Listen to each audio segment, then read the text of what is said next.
Hello everyone, welcome to my YouTube channel self study. तो आज हम लोग डिस्कस करने वाले हैं लैंग्वेज ऑफ केमिस्ट्री का सेकंड पार्ट। तो फर्स्ट पार्ट में हमने ऑलरेडी डिस्कस किया था कि प्योर एलिमेंट क्या होता है, उसका एटॉमिक सिटी क्या होता है, एटॉमिक सिटी के बारे में पढ़े थे। फिर हम लोग सिंबल का यूज़ कैसे करते हैं, सिंबल कहाँ से आया इसके बारे में भी डिस्कस किए थे। वैलेंसी के बारे में भी डिस्कस किए थे। फिर रेडिकल के बारे में थोड़ा जाने थे, फॉर्मूला कैसे बनाते हैं उसको भी जाने थे। तो आज हम लोग करने वाले हैं उसका second part, that is chemical equations. So let's continue the chapter. अगर आपने फर्स्ट पार्ट नहीं देखा तो सबसे पहले फर्स्ट पार्ट जाके देखिए, जो कि लिंक इन डिस्क्रिप्शन में है। So let's continue the chapter. Chemical equations. A chemical reactions is a symbolic representations of a chemical reactions. So chemical equations क्या है? Symbolic representations होता है chemical reactions का। मतलब chemical reactions को हम लोग symbolic represent करते हैं, उसी को हम लोग chemical equations कहते हैं। Using the symbol and formula of the substance involved in the reactions.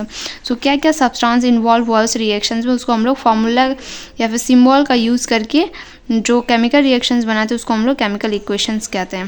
For example, burning up coal in an air is a chemical reaction. So कोयल का जब एयर में बर्न होता है उसको हम लोग कहते हैं chemical reactions. In which new substance carbon dioxide is form, जिसमें कि नया सब्सटेंस क्या होता है, कार्बन डाइऑक्साइड बनता है। The reactions can be represented by either a word equations or a chemical equations। तो reactions को हम कैसे रिप्रेजेंट करते हैं, आइदर हम लोग वर्ड से रिप्रेजेंट करते हैं या फिर इक्वेशन से या फिर केमिकल इक्वेशन से उसको रिप्रेजेंट करते हैं। As shown in alongside, जैसे कि यहाँ पर दिया हुआ है। वर्ड इक्वेशंस कुछ इस तरह होता है, carbon plus oxygen is equal to carbon dioxide. ठीक उसी तरह केमिकल इक्वेशंस कुछ इस तरह लिखते हैं, कार्बन का C, ऑक्सीजन का O2 is equal to carbon dioxide. Steps involve in writing a chemical equations. तो क्या क्या स्टेप होता है केमिकल इक्वेशंस लिखने के लिए। फर्स्ट, राइट द सिंबल और the formula of the reactant. तो सिंबल या फिर फॉर्मूला ऑफ द रिएक्टेंट का लिखना चाहिए on the left hand side. तो लेफ्ट हैंड साइड में हम लोग रिएक्टेंट लिखते हैं फॉर्मूला या फिर सिंबल का यूज़ करके with a plus sign between them, और उसमें प्लस साइन दे देते हैं। सेकेंड स्टेप है राइट द सिंबल और the formula of the product on the right hand side. तो प्रोडक्ट को हमेशा हम लोग राइट हैंड साइड में लिखते हैं, उसमें भी प्लस साइन दे देते हैं बिटवीन में। थर्ड है put the sign of an arrow in between the reactant side and the product side. तो थर्ड है कि हम लोग साइन का एरो देते हैं बिटवीन में, रिएक्टेंट एंड प्रोडक्ट के बिटवीन में हम लोग एक साइन का एरो देते हैं। फोर्थ है represent the reactant and the product in the molecular forms. तो रिएक्टेंट या फिर प्रोडक्ट को हम लोग मॉलिकुलर फॉर्म में रिप्रेजेंट करते हैं because the atomics form the usual neither stable और capable of separating existence. For example, जैसे कि यहाँ पे एक एग्जांपल लिया गया है, सोडियम जब रिएक्ट करता है वाटर के साथ तो क्या बना, सोडियम हाइड्रोक्साइड एंड हाइड्रोजन बना। तो इसको हम लोग कुछ इस तरह रिप्रेजेंट करते हैं, सोडियम Na, उसका सोडियम को हम लोग शॉर्ट फॉर्म में Na लिखे, प्लस वाटर को H2O, प्लस का साइन यहाँ पे बिटवीन में दिए, उसके बाद एरो का साइन लगाए। उसके बाद जो प्रोडक्ट बना उसको हम लोग NaOH लिखे, फिर बिटवीन में प्लस का साइन दिया, उसके बाद H2। तो कुछ इस तरह से हम लोग उसको सजा के लिखते हैं।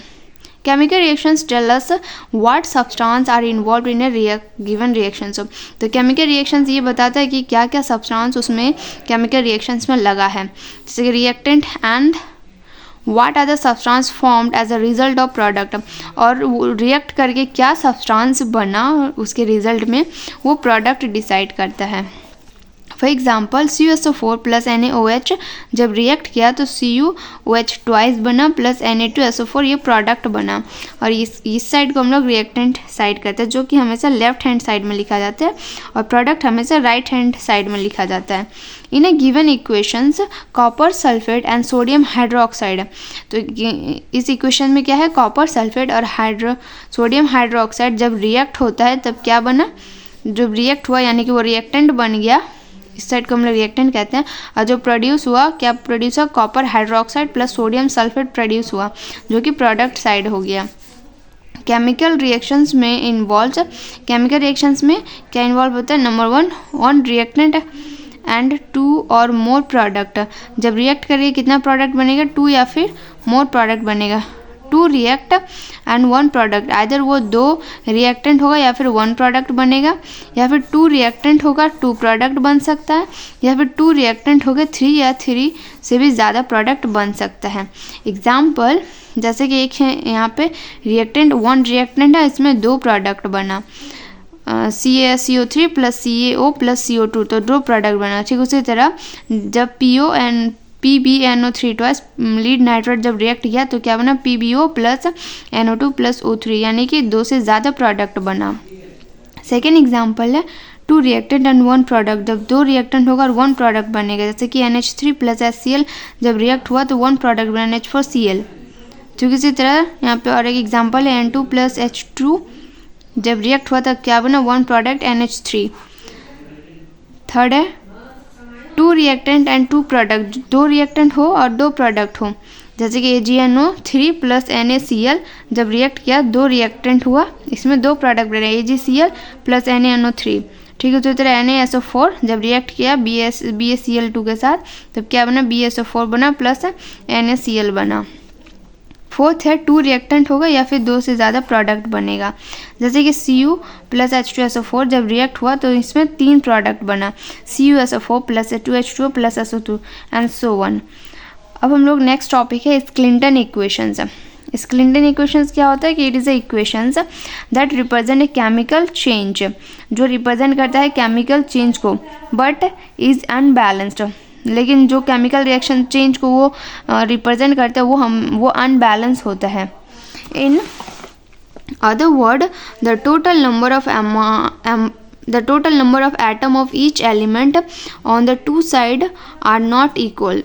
तो स्क्लिंटन इक्वेशंस कुछ ऐसा होता है कि दोनों साइड का जो एलिमेंट होता है, अदर रिएक्टेंट या फिर प्रोडक्ट साइड का जो एलिमेंट होता है वो इक्वल नहीं होता, मीन्स अनबैलेंस होता है। यहाँ पे एग्जांपल दिया है जैसे KNO3 प्लस KNO2 क्या बना, KNO2 प्लस O2 बना, जिसमें क्या अनबैलेंस है। तो in the above chemical equations the number of oxygen atom, तो जो नंबर ऑफ ऑक्सीजन आइटम्स है in the reactant KNO3 reactant side में जो नंबर ऑफ ऑक्सीजन आइटम्स है on the left side it is not equal to the number of oxygen atoms in the product form. तो जो number of oxygen है यहाँ पे O3 ये product side के ऑक्सीजन से इक्वल नहीं है, KNO2 plus O2 on the right side. So balance equations कैसा होता है, it is equations in which the total number of atoms of an each element in the reactant on the left side of the equations is the same the number of atoms in the product formed on the right side of the equations। so balance equations ऐसा equations होता है जहाँ पे दोनों side equal होना चाहिए, मतलब reactant side भी इक्वल हो और प्रोडक्ट साइड भी इक्वल हो, ऐसे इक्वेशंस को हम लोग बैलेंस इक्वेशंस कहते हैं। जैसे कि CaCO3 जब रिएक्ट हुआ तो CaO बना, उसके बाद CO2 बना, तो इसमें भी 3 ऑक्सीजन से, इसमें भी 3 ऑक्सीजन से, कैल्शियम 1 है, यहाँ पे भी कैल्शियम 1 है, कार्बन 1 है। In the equation the number of atoms of Ca calcium carbon and oxygen on both side is the same, the equations is balance, इसलिए इक्वेशंस बैलेंस है। नेक्स्ट एग्जांपल है KNO3 प्लस क्या बना, KNO2 बना plus oxygen, तो ये भी balance equations है। नेक्स्ट टॉपिक है how to balance a chemical reactions. Chemical equations को हम लोग बैलेंस कैसे करेंगे, तो there are 2 method of balancing equations. तो यहाँ पे 2 मेथड हम लोग यूज़ करते हैं केमिकल इक्वेशंस को बैलेंस करने के लिए। पहले हीट एंड ट्रायल है जो कि काफ़ी फेमस मेथड है, और इसी मेथड का हम लोग हायर क्लास में भी यूज़ करते हैं। दूसरा है पार्शियल इक्वेशंस मेथड। तो सबसे पहला मेथड है हीट एंड ट्रायल मेथड का हम लोग यूज़ करते हैं। तो this method consist of counting the number of atoms of each element. तो इस मेथड में हम लोग पहले नंबर ऑफ एटम्स को काउंट करेंगे ऑन द बोथ साइड, दोनों साइड का नंबर ऑफ एटम्स को काउंट करेंगे एंड ट्राई टू इक्वलाइज दम। उसके बाद उसी नंबर को हम लोग इक्वल करने का ट्राई करेंगे। तो यहाँ पे कुछ स्टेप है, जैसे कि count the number of time और या फिर frequency and element occur on either side. तो कितना बार वो नंबर अकर हुआ है आइदर वो रिएक्टेंट साइड में या फिर प्रोडक्ट साइड में, उसको पहले हम लोग काउंट करेंगे। सेकेंड स्टेप है the element with the लेस्ट frequency of occurrence is balance for, और जो एलिमेंट सबसे कम फ्रीक्वेंसी में आया है उसको पहले हम लोग बैलेंस कर लेंगे। थर्ड स्टेप है व्हेन 2 और मोर element have the same frequency the metallic element is balance first. अगर 2 या दोनों एलिमेंट का सेम फ्रीक्वेंसी आ गया तो सबसे पहले हम लोग मेटालिक एलिमेंट को बैलेंस करेंगे। जैसे कि एग्जाम्पल है Cu प्लस H2SO4 जब रिएक्ट हुआ तो क्या बना, CuSO4 plus SO2 plus H2O बना। तो स्टेप 1 क्या कहता है कि count the number of atoms of all the element on either side of the chemical reactions. तो सबसे पहले हम लोग काउंट करेंगे सारे एटम्स को on the other side of the chemical reactions. Reactant और प्रोडक्ट साइड के एलिमेंट को काउंट करेंगे, एटम को काउंट करते हैं। तो Cu जो रिएक्टेंट साइड में है उसमें 1 एटम्स है, प्रोडक्ट साइड में भी 1 है, तो मीन्स ये इक्वल हो गया। अब हाइड्रोजन जो है वो रिएक्टेंट साइड में 2 हाइड्रोजन है, 2 हाइड्रोजन, और प्रोडक्ट साइड में भी 2 एटम्स ऑफ हाइड्रोजन है, प्रोडक्ट साइड में 2 एटम्स हाइड्रोजन, जो कि ये भी इक्वल हो गया। अब सल्फर का केस में क्या होता है, 1 एटम्स रिएक्टेंट साइड में है बट प्रोडक्ट साइड में कितना हो गया, 2 हो गया, मीन्स ये अनबैलेंस्ड हो गया। ऑक्सीजन क्या हो गया, 4 एटम्स है, 4 एटम्स है रिएक्टेंट साइड में, लेकिन 7 एटम्स हो गया प्रोडक्ट साइड में, ये भी अनबैलेंस्ड हो गया। तो इसी को हम लोग बैलेंस करते हैं। सेकेंड स्टेप क्या कहता है, copper and hydrogen are equal. तो कॉपर और हाइड्रोजन क्या हो गया, इक्वल हो गया on both side, so the equalize sulphur and atoms multiply H2SO4 by 2। तो हम लोग सल्फर एटम्स को इक्वल करने के लिए हम लोग क्या करेंगे, सल्फर एटम्स को मल्टीप्लाई कर देंगे 2 से दोनों साइड में। जैसे कि यहाँ पे Cu प्लस 2 से यहाँ पे मल्टीप्लाई कर देंगे। मल्टीप्लाई हमेशा यहाँ से किया जाता है, 2 हमेशा साइड में लिखा जाता है। 2H2O SO4, तो यहाँ पे 2 से इंटू कर दिए तो क्या बन गया, CuSO4 plus SO2 plus H2O। ठीक है, यहाँ पे मल्टीप्लाई बस किए। थर्ड स्टेप क्या करता है, to equalize hydrogen atoms multiply H2O by 2। अब हाइड्रोजन एटम को इक्वल करने के लिए हम लोग क्या करेंगे, 2 से फिर हाइड्रोजन एटम को मल्टीप्लाई कर देंगे। तो क्या हो गया, इधर भी 2 हो गया, यहाँ पे भी 2, तो हाइड्रोजन कितना हो गया, यहाँ पे 4 हाइड्रोजन, यहाँ पे भी 4 हाइड्रोजन प्लस 2 सल्फर, यहाँ पे भी 2 सल्फर हो गया, सल्फर एक प्लस ऑक्सीजन्स, यहाँ पे हो गया 4 ऑक्सीजन्स प्लस इंटू 2, यानी कि 8 ऑक्सीजन्स हो गया रिएक्टेंट साइड में। तो यहाँ पे कितना ऑक्सीजन है प्रोडक्ट साइड में, यहाँ पे 4 ऑक्सीजन्स, 4 5 6, यहाँ पे 2 है, 6 ऑक्सीजन्स प्लस 2 ऑक्सीजन्स यहाँ पे हाइड्रोजन में है, तो 8 हो गया, मीन्स अब ये बैलेंस हो गया। सेकेंड है balance the following skeleton equations. Second example आप खुद से ट्राई कीजिए, उसके बाद अगर नहीं बनेगा तो कमेंट में आप बता सकते हैं। थर्ड सॉल्यूशंस भी कुछ इसी तरह है, जो कि आप खुद से भी ट्राई कर सकते हैं।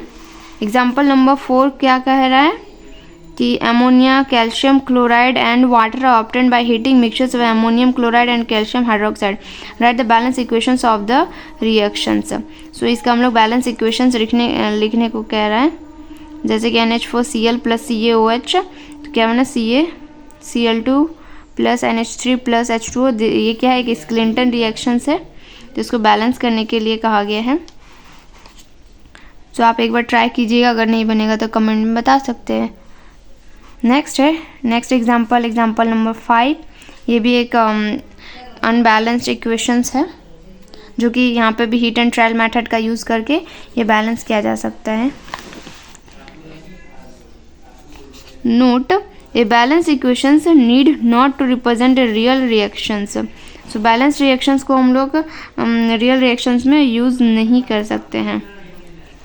The heat and trial method is very useful for balancing simple chemical equation. तो हीट एंड ट्रायल मैथड काफ़ी फेमस मैथड, और इसी का मैथड यूज़ करके हम लोग सारे केमिकल इक्वेशंस को बैलेंस करते हैं। But it has some limitations, लेकिन इसका कुछ लिमिटेशंस है, जैसे कि it take time to balance complicated equations.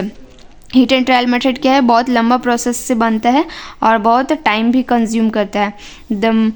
The mechanisms या फिर step of the reactions, how to reactions has take place of the reactions is not clear, और कभी कभी ये क्लियर रिएक्शंस नहीं शो करता है। सेकेंड मेथड जो हम लोग यूज़ करते हैं बैलेंसिंग करने के लिए, तो वो है balancing bye partial equations method. Balancings can be done more easily by supposing the complex reactions to take place in step. Write the equations for this individual step and then add the equations. तो सबसे पहले हम लोग equations को लिखते हैं individual step में, उसके बाद हम लोग उसको ऐड कर देते हैं। This method is known as balance by partial equations method, और इस मेथड को हम लोग यूज़ करके काफ़ी कॉम्प्लेक्स रिएक्शंस को भी बैलेंस कर सकते हैं। For example, we will make it clear. Example, liberations of iodine from potassium iodine by reacting it with hydrogen peroxide is supposed to be completed in a following 2 steps. पहला step से H2O2 जब decompose हुआ तो क्या बना, water plus nascent oxygen से। तो H2O2 जब डिकम्पोज हुआ तो क्या बना, हाइड्रोजन प्लस ऑक्सीजन से। नेसेंट ऑक्सीजन से सो प्रोड्यूस ऑक्सीडाइज पोटाशियम। जो नेसेंट ऑक्सीजन था वो प्रोड्यूस क्या किया, ऑक्सीडाइज कर दिया पोटाशियम को, iodine, potassium iodine in the presence of water to give iodine and potassium hydroxide. Second है 2Ki plus H2O plus O जब रिएक्ट किया तो क्या बना, 2KOH plus I2। Adding the 2 equations 1 and 2 का हम लोग जब ऐड करेंगे तो तब क्या बनेगा, वी गेट इक्वेशंस। ये हो गया पहला इक्वेशंस H2O2, ये हो गया पहला इक्वेशंस। सेकेंड इक्वेशंस हो गया 2Ki, ठीक है, जब रिएक्ट किया, ये सेकेंड इक्वेशंस हो गया। अब दोनों इक्वेशंस को हम लोग क्या करेंगे, ऐड कर देंगे। तो 2Ki और नहीं है तो वहाँ पर भी 2Ki होगा प्लस H2O2 H2O प्लस क्या बन गया, H2O2 बन गया, ठीक है। उसके बाद रिएक्टेंट यहाँ पे एक ऑक्सीजन से यहाँ पे एक ऑक्सीजन से ऐड हो गया तो H2O2 बन गया। यहाँ पे क्या है, H2O प्लस KOH, तो KOH हो गया यहाँ पे, ठीक है। उसके बाद I2 अलग से हो गया। H2O and O2 occur in the product side in the first reactions while on the reactant side in the second reactions, so they get cancelled. So first reactions और second reactions का जो H2 और O2 जो occur हुआ है उसको हम लोग कैंसिल कर दिए। अच्छा, इसको हम लोग कैंसिल कर दिए। This result equations is balanced chemical equations और इसी को हम लोग कहते हैं balanced chemical equations. Informations conveyed by the balanced chemical equations refer to the following equations. एक following equations है, NaOH plus H2SO4 is equal to Na2 plus SO4 plus H2O। तो the above equations क्या कहता है, about the actual result of chemical change. क्या कहते हैं, actual result बोल रहा है केमिकल चेंज का। About the reactant involve and the product form as a result of reactions. तो कैसा प्रोडक्ट फॉर्म हुआ ये भी हम लोग को इंडिकेट किया है। About the number of molecules, कितना नंबर ऑफ मॉलिक्यूल्स है इस इक्वेशंस में ये भी इंडिकेट किया। About the chemical compositions of the respective molecules, chemical compositions के बारे में भी हमें बताया है ये इसी इक्वेशंस के through. About the molecular mass, molecular mass भी हम लोग पता कर सकते हैं इसी इक्वेशंस के थ्रू। जैसे कि molecular mass 2NaOH plus H2SO4 का हम लोग कुछ इस तरह 2 बार हो गया। सोडियम का 22 होता है एटॉमिक मास 22, जैसे कि यहाँ पर लिया गया है। 80 parts of the weight of the sodium peroxide react with 98 part of the weight of the sulfuric acid to produce 142 part of by weight। तो यहाँ पे कुछ इस तरह से 178 इक्वल हो गया। सोडियम का 23 आता है, ऑक्सीजन का 16 आता है, हाइड्रोजन 1 में आता है। यहाँ पे भी हाइड्रोजन 2 है, 1 × 2 हो गया। सल्फर 32, ऑक्सीजन का 4 एटम है तो 16 × 4 करने पर 64 आया। तो उसी तरह यहाँ पे भी बैलेंस किया गया है। अगर आपको नहीं पता कि मॉलिक्यूलर मास कैसे निकालते हो तो मैं इसका एक सेपरेट वीडियो बना सकती हूँ, तो आप पहले कमेंट कीजिए कि आपको मॉलिक्यूलर मास का एक सेपरेट वीडियो चाहिए। It also prove the law of conservation of mass, ये law of conservation of mass को भी प्रूव करता है। नेक्स्ट एग्जाम्पल यह CaCO3 plus 2HCl is equal to CaCl plus H2O plus CO2। तो this balance chemical equations convey the following information, ये भी कुछ इन्फॉर्मेशंस को फॉलो कर रहा है जो कि ये इतना इम्पॉर्टेंट भी नहीं है। नेक्स्ट टॉपिक है limitations of chemical equations. Chemical equations का कुछ लिमिटेशंस होता है, जैसे कि chemical equation does not tell us, chemical equations क्या नहीं बताता है, physical state of the reactant का फिजिकल स्टेट नहीं बताता है, या फिर प्रोडक्ट का वदर द सब्सटेंस, या फिर वो सब्सटेंस किस स्टेट में है, सॉलिड, लिक्विड या गैस में है। The time taken for the completion of the reactions, कितना टाइम लिया रिएक्शंस कंप्लीट होने में ये भी नहीं बताया। Whether heat is given out और absorb during the reactions, heat either वो गिवन आउट है या फिर एब्जॉर्ब हुआ, ये भी केमिकल इक्वेशन से हमें पता नहीं चलता है। The respective concentrations of the reactant and the product, respective concentrations और रिएक्टेंट प्रोडक्ट भी बताते हैं। The rate at which the reactions proceed, और किस रेट में रिएक्शंस प्रोसीड होता है ये भी केमिकल इक्वेशन से हमें पता नहीं चलता है। वेदर द रिएक्शंस इज रिवर्सिबल्स या फिर इरिवर्सिबल्स है, वो रिएक्शंस रिवर्सिबल्स है या फिर इरिवर्सिबल्स है, इससे भी हमें पता नहीं चलता है। Whether the reactions is complete और इट इज़ नॉट कंप्लीट, क्या वो रिएक्शंस कंप्लीट है या फिर नहीं है, ये भी हमें केमिकल इक्वेशन से पता नहीं चलता है। Chemical equations can be made more informative by writing the following additions informations to it। तो यहाँ पे केमिकल इक्वेशंस को हम लोग मोर इन्फॉर्मेटिव कैसे बनाते हैं, जैसे कि information regarding temperature, pressure, catalyst etcetera, ये से भी हम लोग ऐड कर सकते हैं। इस प्रोवाइडेड अबव और बिलो द एरो को अबव या फिर बिलो में हम लोग ऐड कर सकते हैं। जैसे कि यहाँ पे एक एग्जांपल लिया है, जब नाइट्रोजन रिएक्ट हुआ हाइड्रोजन के साथ, यहाँ पे एक एरो के ऊपर हम लोग क्या लगा दिए, catalyst Fe and plus MO promoter को लगा दिए, और इसका टेम्परेचर भी लिख दिए 450 डिग्री सेल्सियस टेम्परेचर। उसके बाद एटमॉस्फेरिक प्रेशर्स भी लगा दिए 200 से 900 एटमॉस्फेरिक प्रेशर। तो इस तरह से हम लोग इसको मोर इन्फॉर्मेटिव बना सकते हैं। The reactions which are reversibles can be shown by sign of reversibility, तो इस साइन का हम लोग यूज़ करके ये इंडिकेट कर सकते हैं कि अदर वो रिएक्शंस रिवर्सिबल है या फिर नहीं है। जैसे कि यहाँ साइन का यूज़ हुआ है, मतलब ये इक्वेशंस क्या है, रिवर्सिबल्स है। Heat during the reactions can be shown by using the delta, तो डेल्टा का साइन जहाँ पे भी यूज़ होगा उसका मतलब यही हुआ कि वो रिएक्शंस में हीट रिलीज़ हुआ है। जैसे यहाँ पे डेल्टा का साइन एरो के ऊपर यूज़ किया गया।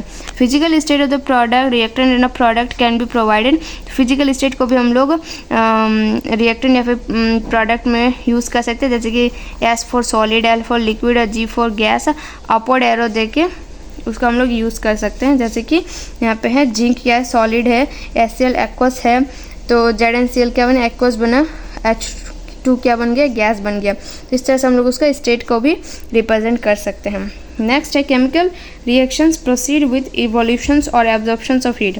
तो केमिकल रिएक्शंस कैसा होता है, प्रोसीड करता है एवोल्यूशंस या फिर एब्जॉर्प्शन से हीट को एब्जॉर्ब करके। तो this information is provided by adding A heat terms, तो हम लोग इसको भी हीट टर्म ऐड करके इसको इन्फॉर्मेटिव बना सकते हैं। जैसे कि यहाँ पे हीट का यूज़ किया गया है, प्लस यानी कि हीट एब्जॉर्ब हुआ, हीट रिलीज हुआ, उसी तरह प्लस का साइन करके हम लोग हीट का साइन करके उसको यूज़ कर सकते हैं। नेक्स्ट है concentrations of acid can be added to the reactions, concentration of acid को भी हम लोग ऐड कर सकते हैं। जैसे कि ये सॉलिड हो गया, H2SO4 क्या है, डाइल्यूट एसिड है, ZnSO4 क्या है, एक्वस है, H2 गैस है। तो इस तरह से हम लोग कॉन्सेंट्रेटेड प्लस डाइल्यूट का यूज़ करके इसको मोर इन्फॉर्मेटिव बना सकते हैं। नेक्स्ट है any reactions in which precipitate is formed, the precipitate can be represent by the downward arrow. तो प्रेसिपिटेट अगर किसी रिएक्शन में बन रहा है तो उसको हम लोग डाउनवर्ड एरो से हम लोग इंडिकेट करते हैं फॉर प्रेसिपिटेंट के लिए। जैसे कि AgNO3 क्या है, एक्वस है, HCl क्या है, एक्वस है, क्या बने, HNO3 जो कि एक्वस है, AgCl क्या हुआ, प्रेसिपिटेट हो गया। और हम लोग इसको कैसे पहचाने कि प्रेसिपिटेट है, क्योंकि यहाँ पे एक डाउनवर्ड एरो लगा हुआ है। तो यही था आज के लिए, बस इतना ही। So thank you for today, please subscribe my channel to watch more video. Thank you.